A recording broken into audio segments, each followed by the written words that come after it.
December 7th, 1941, 7:55 a.m., Honolulu, Hawaii.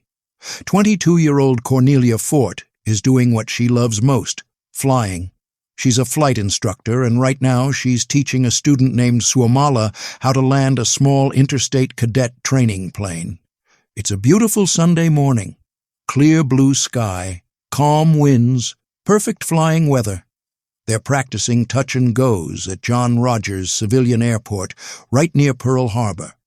Suomala's about to make his final landing before he solos. He's nervous but excited. Cornelia looks around to check for traffic. Standard procedure. She sees a military plane coming in from the sea. Nothing unusual. Military traffic is normal around here, but something's wrong. The plane is flying too close. Way too close. Cornelia grabs the controls from her student. She jerks the plane up and to the right, barely avoiding a mid-air collision. As the military plane passes underneath them, Cornelia sees something that makes her blood run cold. A red circle on the wing. The rising sun. Japanese. She looks toward Pearl Harbor, billowing black smoke. Formations of silver bombers. Something detaches from a plane and comes glistening down. She knows what it is even before the explosion rocks the harbor. Cornelia lands the plane as fast as she can. A Japanese Zero pursues them, strafing the runway with machine gun fire. She and her student run for cover. The airport manager is killed. 2 other civilian planes with her fellow instructors never return. Cornelia Fort just became the first American pilot to encounter the Japanese attack on Pearl Harbor from the air. And she survived. 2 years later, she'll be dead at age 24, not from enemy fire, but while serving her country as one of America's first female military pilots. Her family will have to pay for her funeral. America will have no military benefits for her. No flag on her coffin, no recognition that she died in service to her country. Because officially, Cornelia Fort and the 1 through 74 other women who flew military aircraft in World War II didn't exist. This is the story of the WASP, the Women Air Force Service pilots, the women who flew bombers, who witnessed history, who died for their country, and who America tried to erase. Let's back up a bit. To understand the WASP, you need to understand what it meant to be a female pilot in the 1930s and early 1940s. It meant you were crazy, or unladylike, or both. Cornelia Fort grew up in Nashville, Tennessee. Wealthy family. Her father was a doctor and insurance executive. She was supposed to be a proper Southern belle, attend cotillions, marry well, have children. Instead, she was a tomboy who climbed trees and drove too fast. When Cornelia was 5 years old, her father made her brothers swear on a Bible that they would never fly. He'd seen the dangers of aviation. He didn't want his sons taking those risks, but he never thought to include his daughter in that promise. Who would imagine a gently bred Southern girl would ever want to become a pilot? In 1940, Cornelia took her first airplane ride with a friend. She was hooked instantly. Within 6 months, she had her private pilot's license. Within a year, she had her commercial and flight instructor certificates. Her family thought she was insane. Proper young ladies didn't fly airplanes. Cornelia didn't care. "I was happiest in the sky," she later wrote, "at dawn when the quietness of the air was like a caress, when the noon sun beat down, and at dusk when the sky was drenched with the fading light." By late 1941, she was working as a civilian flight instructor in Hawaii, one of the most experienced female pilots in America. And then came Pearl Harbor. After Pearl Harbor, everything changed. America entered World War II. The military needed pilots. Lots of pilots. 2 women saw an opportunity, Jackie Cochran and Nancy Harkness Love. Jackie Cochran was already famous. She'd set speed records, won air races, flown faster and higher than almost anyone. She was tough, ambitious, and absolutely convinced that women could fly military aircraft. Nancy Love was quieter but equally capable. She'd logged thousands of hours. She knew airplanes inside and out, and she knew there were dozens of qualified female pilots in America who could help win the war. Both women had the same idea: use female pilots to ferry aircraft within the United States, free up male pilots for combat overseas. The military's reaction? Absolutely not. Women can't fly military aircraft. They're not strong enough, not skilled enough. Too emotional, they'll panic under pressure. But General Henry "Hap" Arnold, commanding general of the Army Air Forces, was desperate. America was churning out thousands of planes. They needed pilots to move those planes from factories to bases. They needed test pilots to fly repaired aircraft. They needed target towers for gunnery practice. And they didn't have enough men. So, in September 1942, Arnold approved two programs: Nancy Love's Women's Auxiliary Ferrying Squadron, WAFs, and Jackie Cochran's Women's Flying Training Detachment, WFTD. The WAFs would ferry aircraft. The WFTD would train new female pilots. Cornelia Fort, still a celebrity after surviving Pearl Harbor, was recruited by Nancy Love. She became the second woman accepted into the WAFs. Finally, she could serve her country. Really serve. She had no idea what she was walking into. To join the WASP, you needed serious flying credentials, at least 75 hours of flight time for the WAFs, strong recommendations, proof of skill. These weren't amateurs. These were women who'd been flying for years, flight instructors, barnstormers, women who'd scraped together every dollar to pay for flying lessons when society told them they shouldn't. More than 25,000 women applied to join the WASP programs.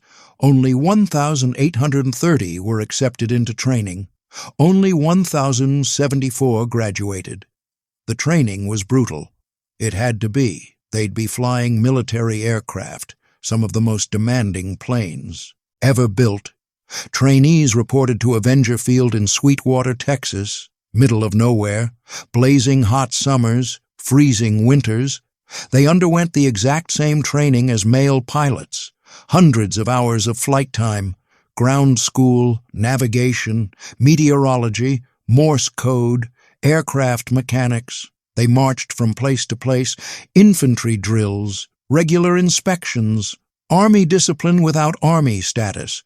Because here's the thing, officially the WASP weren't military. They were civil service employees, civilians attached to the Army Air Forces, which meant no military pay, no military benefits, no GI Bill, no veteran status. If you got sick or injured, you paid your own medical bills. If you died, your family paid to ship your body home and paid for your funeral. No flag on the coffin, no military burial, nothing. The women knew this going in. They didn't care. They wanted to serve their country. They wanted to prove women could fly. And they needed to prove it against incredible resistance. Male pilots and male mechanics often resented them. Some saw them as a novelty. Some saw them as a threat. Women taking men's jobs. At some bases, the women were welcomed and respected. At others, they faced open hostility. Camp Davis in North Carolina was the worst. The base commander, Major Stevenson, told the women bluntly that both they and the planes were expendable. Women at Camp Davis weren't given proper practice time. They were evaluated unfairly, and something even more sinister was happening. 14 accidents involving towing planes at Camp Davis. Planes found using the wrong octane fuel that could cause engine failure. And then Jackie Cochran found something chilling. Traces of sugar in a WASP crash site engine. Sugar in the fuel tank. Classic sabotage. 2 WASP pilots died at Camp Davis under suspicious circumstances. Were male pilots sabotaging the women's planes? The evidence suggests yes. but it was never officially proven. The investigations went nowhere. The message was clear. Some men would rather see these women die than succeed. But the WASP kept flying. March 21st, 1943, Long Beach, California. Cornelia Fort wakes up early. She's scheduled to ferry a BT-13 Valiant, a single-engine bomber trainer, from Long Beach to Love Field in Dallas, Texas. It's routine. She's done dozens of ferrying missions. She's one of the most experienced WASP pilots. But Cornelia is superstitious. Many pilots are. They believe bad things come in threes. She's already had 2 close calls. The Pearl Harbor attack and a recent tragedy back home when her family's house burned down. All her personal journals, her writings, her memories, gone. 2 tragedies. Pilots whisper, "What will be the third?" Cornelia and 5 other pilots take off in formation. They're flying BT-13s, basic trainers, not glamorous, but essential. The flight is going smoothly, clear weather, good visibility. Then another BT-13, flown by, Flight Officer Frank Stammer Jr. moves too. Close. Way too close. Stammy's landing gear strikes Cornelia's left wing. The impact is catastrophic. Cornelia's plane enters a violent spin. The wing is damaged. She's losing altitude fast. She tries to recover, tries to pull out of the spin. But the plane is unresponsive. Other pilots watch in horror as her BT-13 spirals down, down, down. The plane crashes 10 miles south of Merkel, Texas, in Mulberry Canyon. Cornelia Fort, age 24, is killed instantly. She's the first American female pilot to die on active duty with the U.S. military. When news reaches the other WASP pilots, they're devastated. Cornelia was one of the originals, one of the best, a survivor of Pearl Harbor who'd already proven her courage beyond doubt.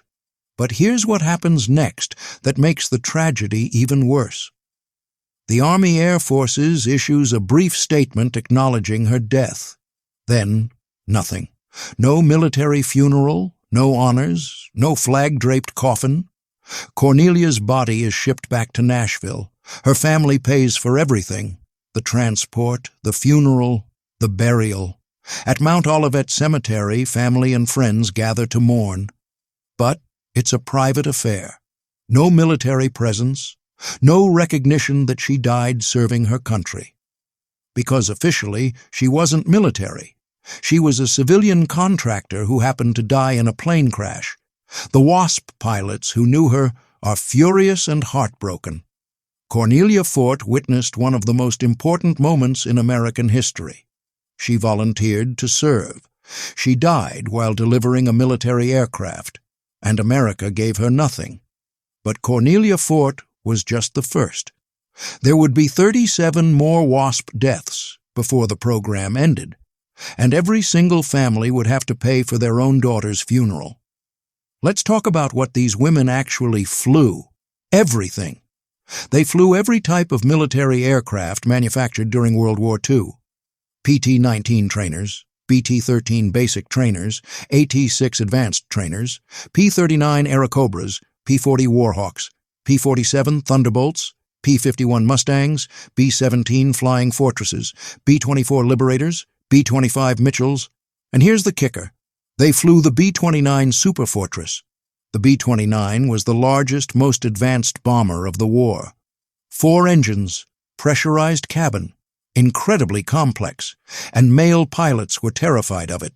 Early B-29s had serious problems: engine fires, mechanical failures, crashes during testing.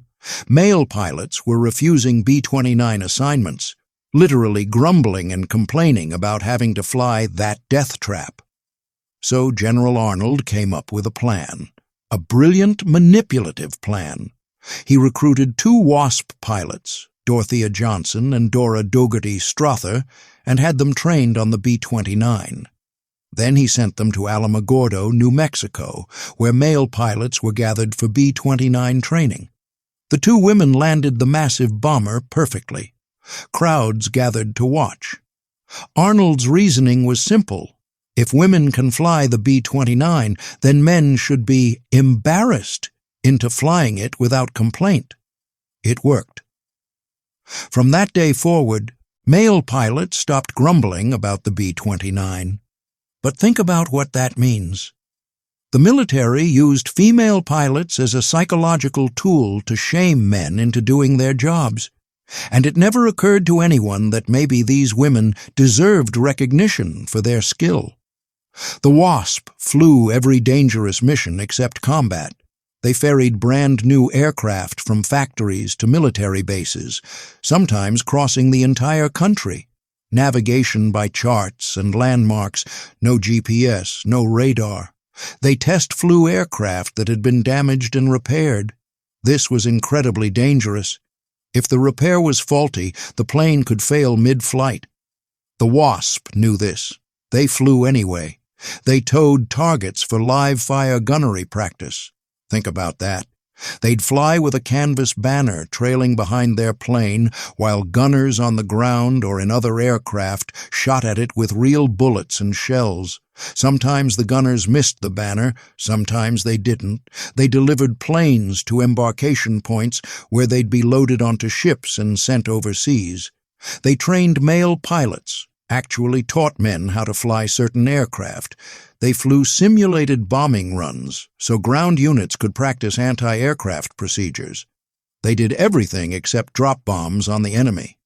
Between 1942 and 1944, the WASP flew over 60 million miles. That's the equivalent of flying to the moon and back 125 times. They moved 12,650 aircraft. They served at over 120 air bases across the United States, and 38 of them died doing it. 38 women, some in training accidents, most on missions. 38 families who had to bury their daughters without military honors. 38 names that America tried to forget. Hazel Ying Lee was the first Chinese-American woman to fly for the United States military. Born in Portland, Oregon, in 1912 to Chinese immigrant parents, Hazel wasn't supposed to be a pilot. Asian women weren't supposed to do anything except get married and raise children. Hazel had other plans. In 1932, at age 20, she took her first flying lesson. She was hooked, but getting flying time wasn't easy for a Chinese-American woman in the 1930s. Flight schools didn't want her. Instructors refused to teach her. She persisted. By 1933, she had her pilot's license. By 1937, she was so skilled that when Japan invaded China, she volunteered to fly for the Chinese Air Force. Yes, you read that right. Hazel Ying Lee flew combat support missions for China against Japan years before Pearl Harbor. When America entered the war, Hazel came home and joined the WASP. She was assigned to pursuit school, training to fly fighter planes, P-63 King Cobras, fast, maneuverable, deadly, and she was ferrying them under the Lend-Lease program to deliver to Allies. Hazel was fearless. On one ferrying mission, she became lost in bad weather and accidentally landed at a farmer's field in Kansas. The local farmers had never seen a Chinese woman before, let alone one climbing out of a military fighter plane. They thought she was Japanese. They nearly attacked her before she convinced them she was American. Another time, while ferrying a plane, she was forced to bail out over harsh terrain. She survived the parachute landing, hiked out, and was back flying within days. November 23, 1944. Great Falls Army Airfield, Montana. Hazel is ferrying a P-63 King Cobra. She's on final approach to land when another aircraft collides with her mid-air. Her plane crashes. Hazel is severely injured but alive. She's rushed to the base hospital. The doctors work frantically to save her. November 25, 1944. 2 days after the crash, Hazel Ying Lee dies from her injuries. She's 32 years old. She's the last WASP to die while serving. The WASP program would be disbanded less than a month later.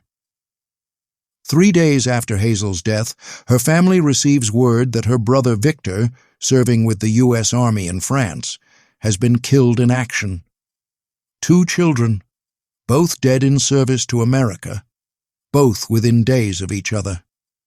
Hazel Ying Lee's family pays for her funeral.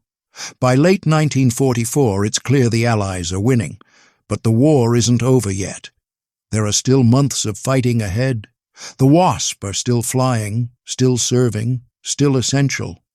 And then the military drops a bomb, not on the enemy, but on the women who've been serving their country for 2 years.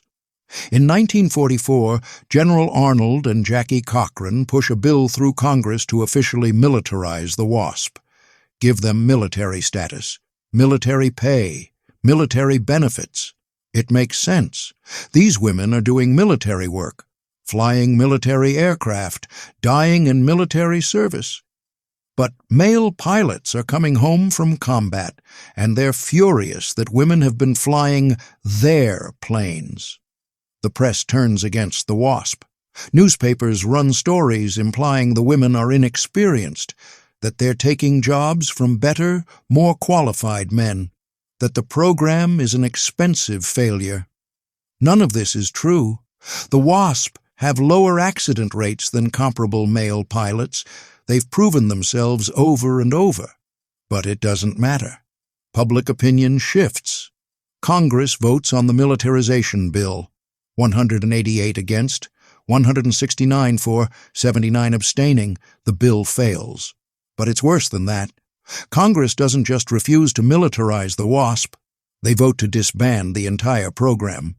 The women who've been flying for their country for 2 years, fired. Effective December 20th, 1944. The war won't end until August 1945. There are still 8 months of war left. But America doesn't need its female pilots anymore. The men are back. December 7th, 1944, 3 years to the day after Pearl Harbor. At Avenger Field in Sweetwater, Texas, General Hap Arnold addresses the final graduating class of WASP. His speech is extraordinary. Frankly, I didn't know in 1941 whether a slip of a young girl could fight the controls of a B-17 in heavy weather. Well, now, in 1944, we can come to only one conclusion. The WASP have completed their mission. Their job has been successful. The women listen. Some are crying. They know what's coming. We of the Army Air Force are proud of you. You are part of aviation history. And then, in one of the cruelest ironies of the entire war, he tells them they're being disbanded. Mission successful. You proved women can fly. Now go home. December 20th, 1944.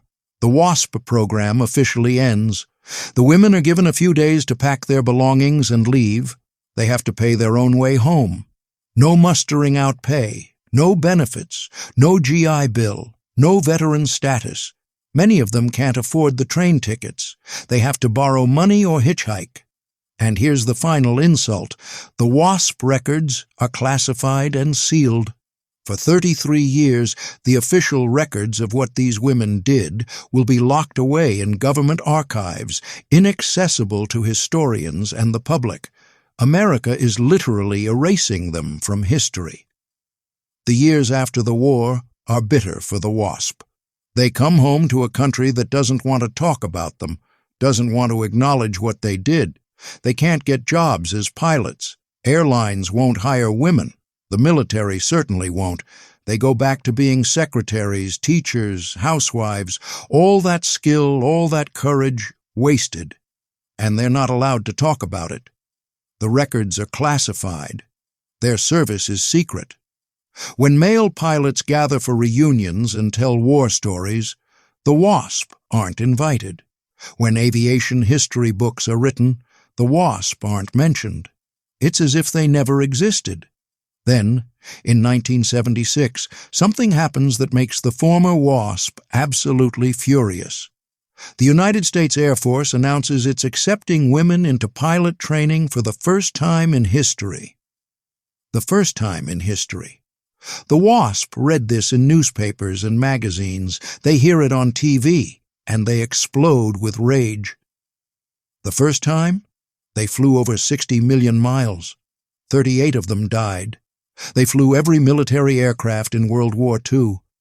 And now the Air Force is claiming women have never flown military aircraft before? No, absolutely not. The WASP organize.